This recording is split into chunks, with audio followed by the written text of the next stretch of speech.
Hi, this is going to be chapter 23 of United as One. Five flies forward at the top speed. He holds his blaster by the barrel, not bothering to shoot it. Instead, he wields the weapon like a club. He hints the line of mock wearers like a whirlwind, caving in their skulls with his weapon's handle.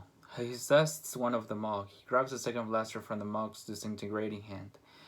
When one of the wearers tries to leap on his back, Five throws a vicious elbow to his metal carapace, causing a resounding crunch. He shoves one mock back with telekinesis, lets him bounce off the wall, then headbutts him to the ground. I've never been so happy to see Five. Traitor! Beloved leader gave you something. Fury Dunra shrieks at Five. She unleashes a fireball in his direction. Five ducks to the side. His bathrobe catches on fire, but the heat doesn't harm his metal skin. He gave me nothing, Five yells back and flings one of his blasters end over end at Fury. He hits her right between the eyes and knocks her off her feet. Dark blood coats her face, her nose broken. If I was Fury Dunra, I would have caught that blaster with my telekinesis, no problem. I realized that just because Fury is capable of stealing my legacies, that doesn't mean that she knows how to use them. She's lashing out with one of the legacy at a time, trying to do the most damage while not playing any defense. He gives me an opening. With Fury stunned, I wind my hands around the worn noose and yank it out of her grasp.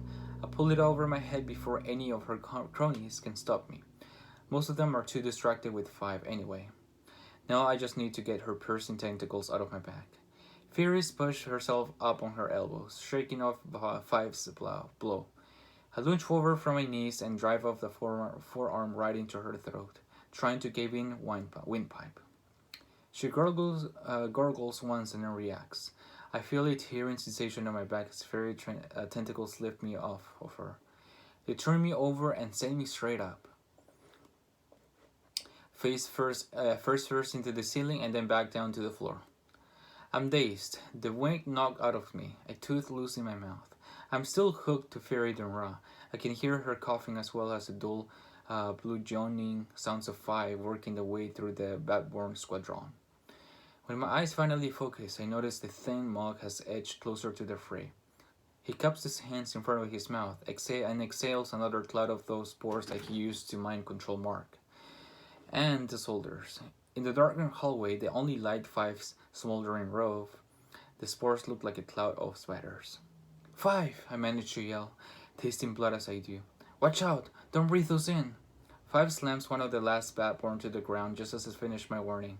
He turns his head, confused, and sees the spores coming at him. His chest puffs out as he tries to hold his breath, but they are already all over his mouth and nose. They move with a mind of their own, forcing their way up his nostrils and through his lips. No, if they mind control Five, all will be lost. No one will be able to survive this place. I try to shove myself towards the thin mock, but Fury's tentacles are still digging into my back. I'm too weak. The telltale black veins are already spreading across his Five's face. His grip loosens on his blaster and his skin goes back to normal. His back arches as the burning robe comes in contact with his normal flesh. Yes, the thin mock commands. Don't fight it. Five glares murderously at the thin mock. He's frozen in place, though his muscles twitching out of his control. Hey! The thin mock manages to turn half of the boys. That's the last thing he does. Sam, having crept out from one of the nearby cells, pulls the trigger on the blaster at a point-blank range. The shot takes the back of the thin mock's head clean off. The hallway is suddenly filled with those spores, like a piñata burst. It's like the thin mock's entire head was packed with the moldy growths.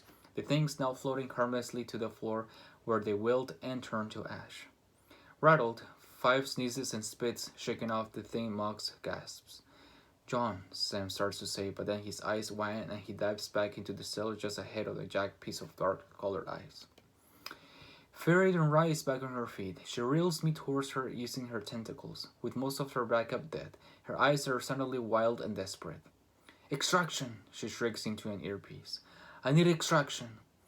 Five rams into her, grabbing her around the throat with two hands. His skin in the speckled white and black of the towel floor.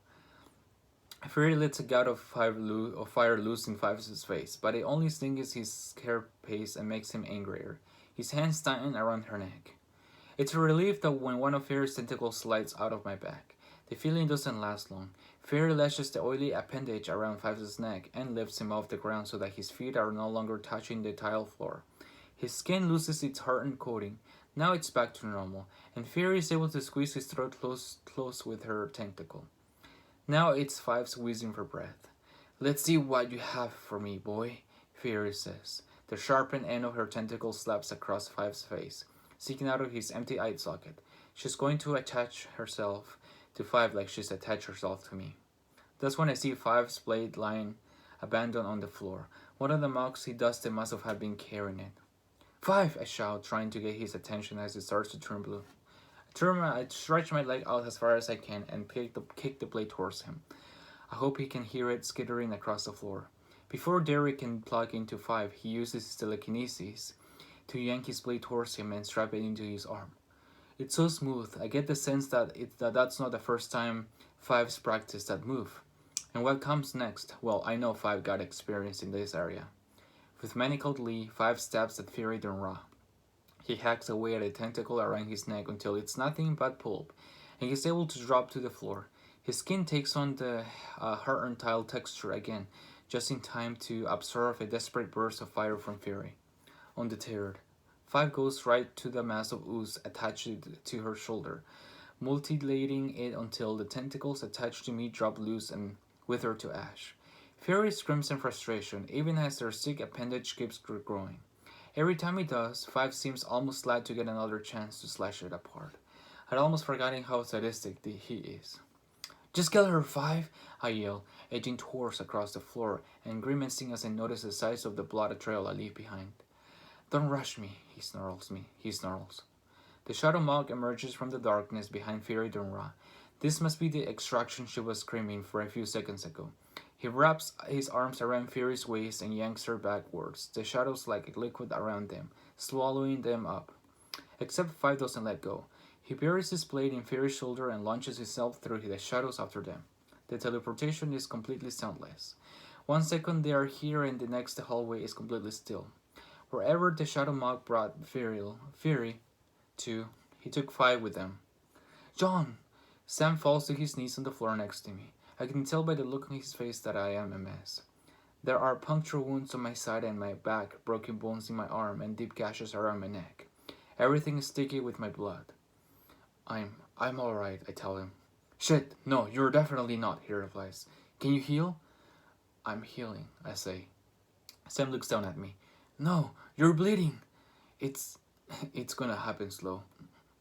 Now that I'm separated from Fury Dunra, I feel my legacy is gradually returning. With some effort, I lit up my arm and examined the puncture wound underneath it. The black oil is slowly seeping out of me.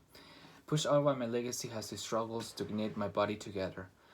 Once all that's clear from my system, I hope my powers will be fully charged. It'll just be a matter of me having the strength to use them.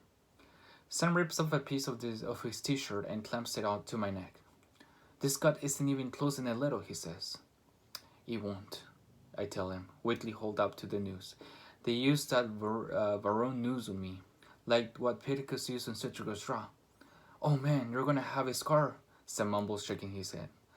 There's movement on the ceiling. I spot the shadow mog just in time.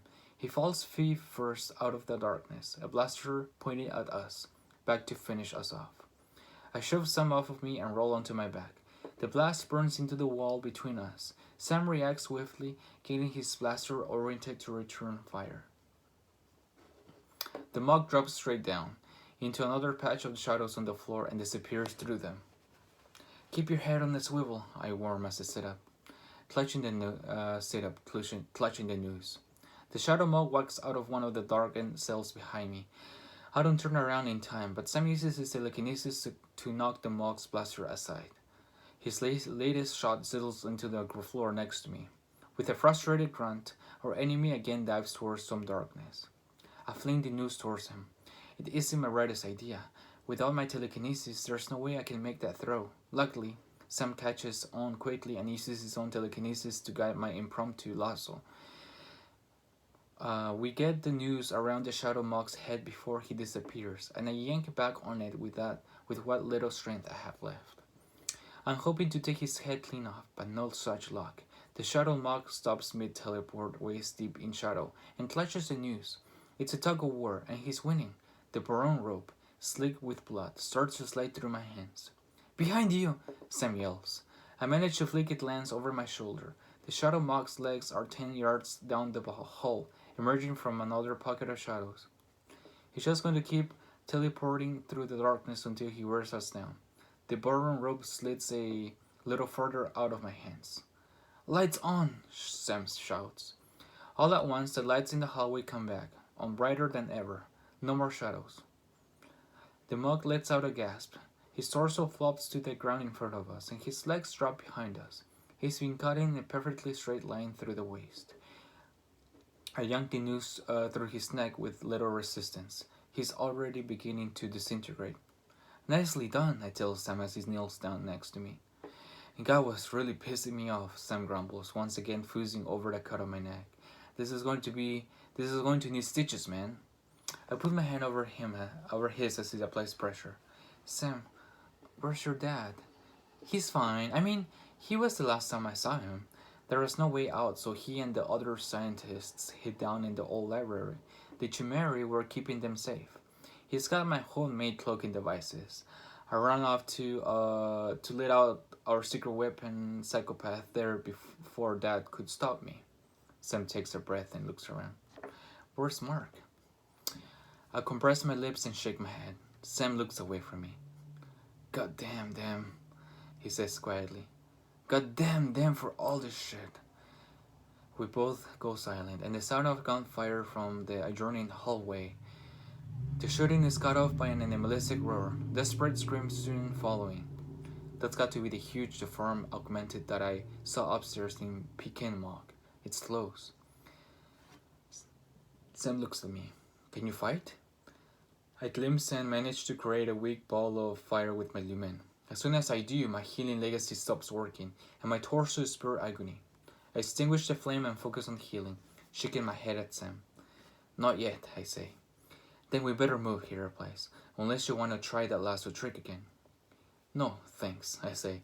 This one doesn't teleport. He knocks down walls. And this is going to be the end of chapter 23, part 1. Part 2 will be on the next video.